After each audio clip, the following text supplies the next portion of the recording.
Thank you, Jeff. And thank you all for the enthusiastic union clap. It's a great way to start off this morning. Good morning, delegates, staff, and guests. It is hard to believe, but it's been 3 years since we last held a fully in-person representative assembly right here in this very space. It is so good to be with all of you today. Thank you for taking the time to serve your fellow members on this precious Saturday. Thankfully, the weather's kind of, crappy outside, so it's good to be inside. But to really be here doing this important work of our union, it means so much to be together. That's what union's all about, being together, raising our voices for students, educators, and public education. Since we were last here, as you know, lots happened. We've weathered many storms. A global pandemic, a topsy-turvy economy, staff shortages, stresses that have wreaked havoc on our collective mental health and that of our students, and brazen political attacks on our profession and our union.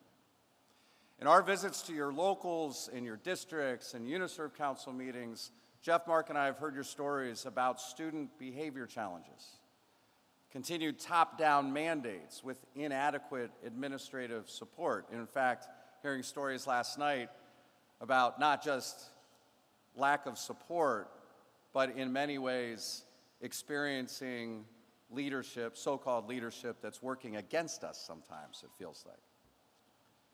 And of course, fears driven by the politicized scrutiny of the books and materials that we're using to teach our curriculum. Taken together, these stories reflect the clouds and storms that have made working in public education difficult. But we've also heard many stories that illustrate the breaks in the clouds, that give us continued hope and joy in our work with students. A year relatively free of COVID disruptions, knock on wood. The satisfaction of helping students make remarkable progress after such profound disruptions of learning. Our union's seen quite a few wins this year, too. Statewide, we've signed up nearly 6,000 new members, about 10% more than we did last year. And we've more than held our own against an onslaught of anti-union attacks. Now, certainly one member who chooses to drop their membership is too many, but our new members have outnumbered those who have dropped by nearly 8 to 1. Remember that, 8 to 1. That's because of you. That's because of you. The vast majority of OEA members remain loyal to their union because they understand their success depends on our strength and unity. That strength has been on full display in collective bargaining wins in locals across Ohio, including in Columbus, where our 4,300 members waged a 3-day strike for the schools Columbus students deserve, and they won big.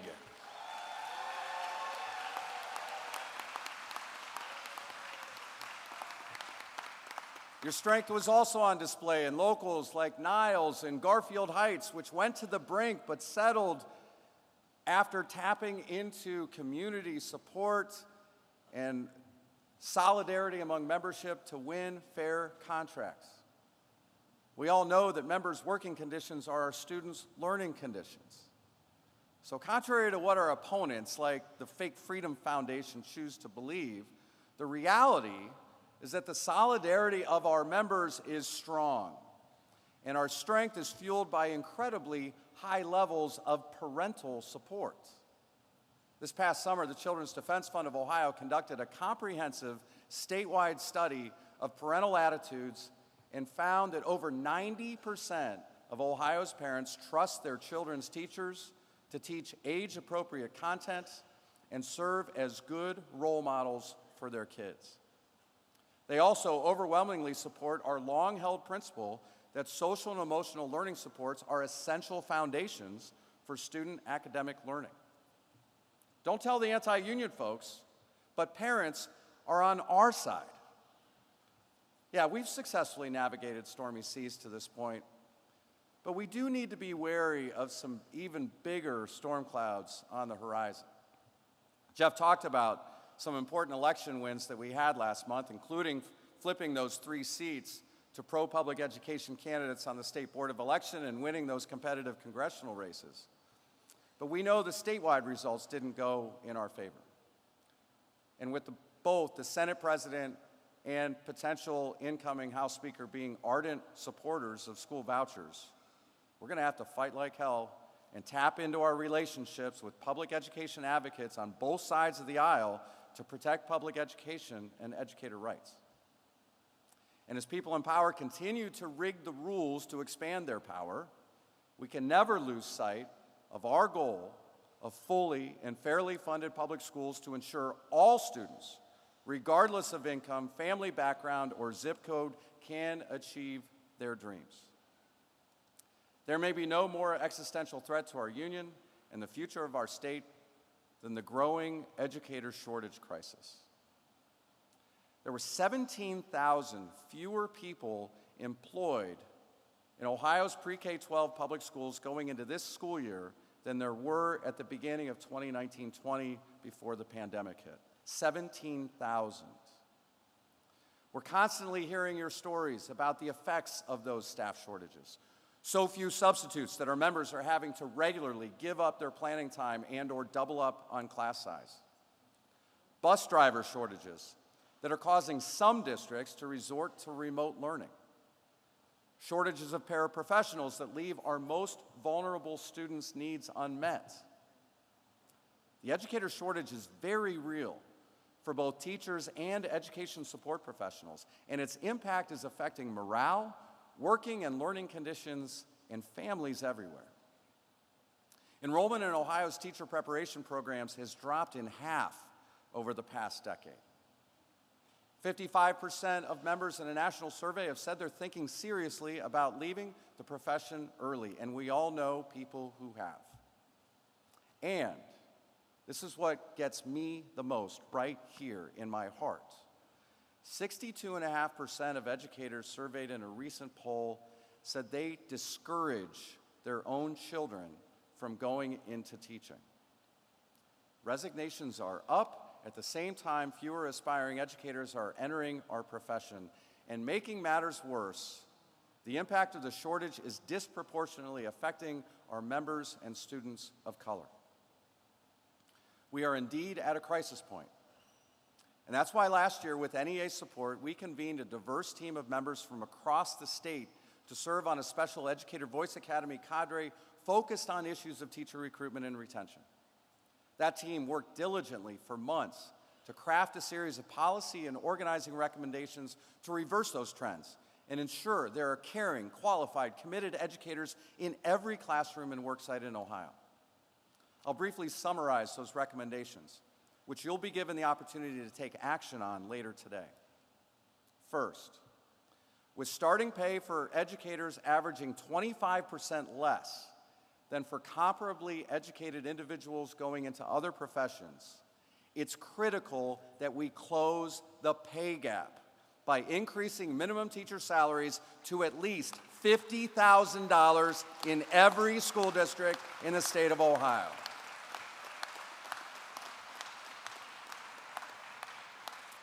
Second, 25 years after the DeRolf decision, Ohio must, once and for all, enact a fair and fully funded plan to equitably and adequately fund our public schools.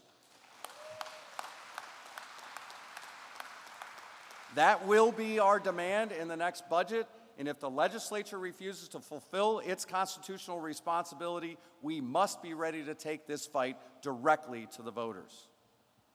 Third, the federal government must expand opportunities for student loan forgiveness, and at all levels, policymakers must remove financial barriers for entry into our professions.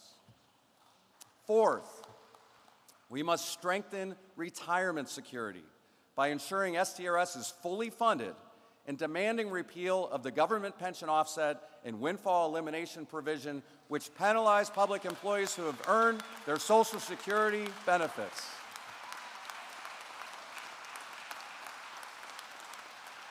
GPO-WEP is not only unfair, but it inhibits our ability to attract second career educators into our state. Fifth, we must rethink student teaching and remove barriers that prevent talented and committed aspiring educators who are struggling to pay their way through college from entering the profession. It's time to start paying student teachers, provide relief from standardized tests, and relief from the fees connected with them, and build new kinds of apprenticeship programs that support economically and culturally diverse aspiring educators of all ages as they seek to join the greatest profession in the world. Sixth, Ohio's colleges and universities need to realign their teacher preparation programs to ensure they fully prepare educators for the realities of our pre-K through 12 schools. Seventh, our schools need to implement feedback systems to ensure administrators understand how educators feel about their working conditions, including about their school policies and school discipline policies. And they respond in meaningful ways to provide the respect and support our members need to stay in our profession. And eighth, Ohio needs to follow the lead of other states to track both supply and demand side data in a way that allows policymakers and advocates to identify shortage needs and respond effectively where and when it's necessary. Ohio is one of the worst in the country when it comes to tracking data related to our educator shortage. But we're not waiting for policymakers to solve this problem. OEA is intentionally working to align our aspiring educator program with Ohio's new educators, one, and a continuum of support for members at all stages of their careers. We're working on piloting new labor management systems with partner organizations and developing collective bargaining strategies to ensure the work that we're doing at the local negotiations table is aligned with our state-level lobbying. We're also learning from union-led mentor programs, pathways, educators leading our professions, programs that we've been piloting for ways to expand quality supports for early career educators. And we're continuing to celebrate the profession through creative new social media programs and partnerships with media outlets around the state. Don't forget, hashtag Value Ohio Educators. Did you post yet? Post. Hashtag Value Ohio Educators. We've also tasked several of our standing committees with digging deeper into other promising practices, including supporting Grow Your Own programs and expanding our partnership with Educators Rising, what some of you might remember as Future Teachers of America, chapters in locals all across our state. So we released all these recommendations back in September. And from that time, continuing to now, we generated dozens of news stories, and we've spurred hundreds of conversations on these critical issues. We know we don't have all the answers, but the voices of educators must be heard as the state of Ohio charts its path forward. We stand ready and willing to partner with any other organization or individual who shares our commitment to equity, diversity, professionalism, and respect. No matter what specific changes are made, all solutions must be grounded in providing all educators the respect and support they need and the resources their students deserve. Of course, we have a lot more work to do, starting with identifying the unique needs facing our education support professionals. We're now accepting applications from ESP members to serve on a new Educator Voice Academy cadre that will spend the next several months tackling the 4-alarm fire that has hit our schools in the form of critical shortages of bus drivers, paraprofessionals, school secretaries, cafeteria workers, custodial staff, and other essential workers who are so instrumental in creating conditions for safe and healthy schools. ESP delegates, I hope you'll consider applying to serve on this cadre. If you go to ohea.org, do a search on ESP Educator Voice Academy, you'll find the link to apply. This educator shortage crisis can't be solved in a vacuum. As our guest panel will illustrate shortly, attracting and retaining quality teachers and education support professionals requires respect and funding for public education. Strengthening public education depends on a vibrant democracy where all citizens have an equal and fair opportunity to participate. A strong democracy is fueled by a strong public education system grounded in social, racial, and economic justice that ensures every educator the freedom to teach and every student the freedom to learn a complete and honest education. Protecting the rights of educators and students depends on strong unions. It's our job as leaders to help our members connect the dots. So let's connect the dots on one particular issue being debated in the General Assembly as we speak. House Joint Resolution 6. HJR 6, sponsored by Representative Brian Stewart and championed by Secretary of State Frank LaRose, would make it much harder to pass citizen-initiated constitutional amendments in our state by requiring a supermajority of 60% of the vote for approval rather than 50% plus one. But this amendment, if put on the ballot by extremist politicians in the legislature, would still only require a simple majority to pass. Think about that. Sound like a double standard? So what does all this have to do with OEA and public education? HJR 6 would make it much more difficult to pass amendments to advance the interests of students and educators, including that potential constitutional amendment to fully and fairly fund Ohio's public schools. It's a brazen attempt, yet again, to rig the rules to consolidate power in the hands of a few at the expense of the rest of us. But we have the power to stop it, and we must. We must not only defeat HJR 6, but look at every opportunity to use the power of our union to win on both offense and defense for public education. How do we do that? We do it by defending allies on local school boards and recruiting and supporting pro-public education candidates now to run for seats up for election this November. We do it by recruiting more OEA members, both Democrats and Republicans, folks like Sean Brennan, to run for public office at all levels. We do it by building and cultivating relationships with legislators in both political parties. Remember, there are no permanent friends or permanent enemies. Some who are against us on some issues might just surprise us with their support on others. But that will come only by keeping lines of communication open both in Columbus and at home. And I'm looking at Carol Kinsey right now as I say that. By not allowing our opponents to use a divide and conquer strategy. We must stand up for our students and colleagues in urban, rural, and suburban communities alike. We must stand up for pre-K-12 and higher education, and we must stand up for licensed professional educators and ESPs. Say no to divide and conquer.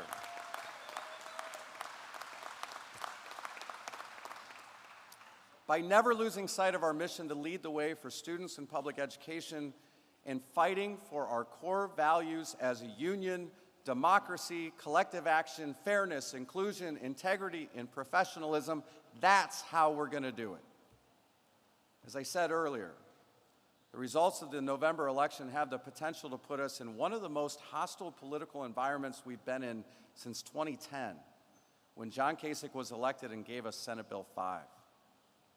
But now, as then, we must dig deep. We must recognize our power and use it to defend ourselves, our students, and public education. Leonardo da Vinci's wise words from over 500 years ago have never been more true. Nothing strengthens authority so much as silence. Let me say that again. Nothing strengthens authority so much as silence. My friends, as the t-shirt says, it's time to use your educator voice. Use your educator voice to defend your students' right to learn. Use your educator voice to end the teacher and ESP shortage. Use your educator voice to stop privatization of our public schools. Use your educator voice to demand fully and fairly funded schools. And use your educator voice to protect our union.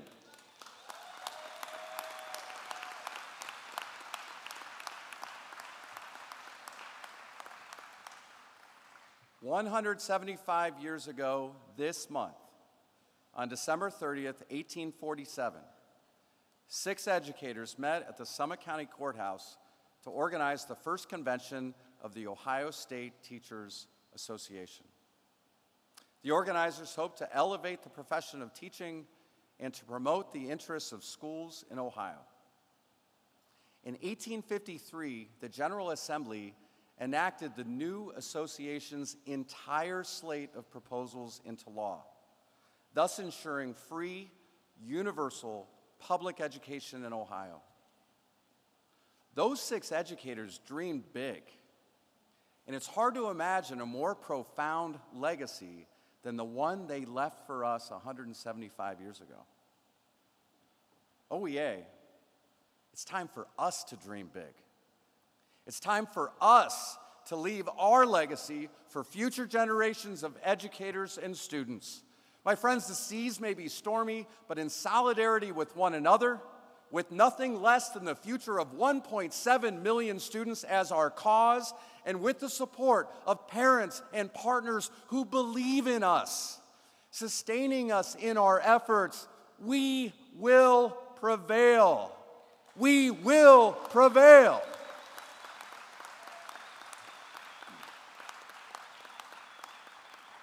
Again, thank you so much for being here. But thank you, especially, for everything you do every single day to build a bright future for our members and students. Thank you.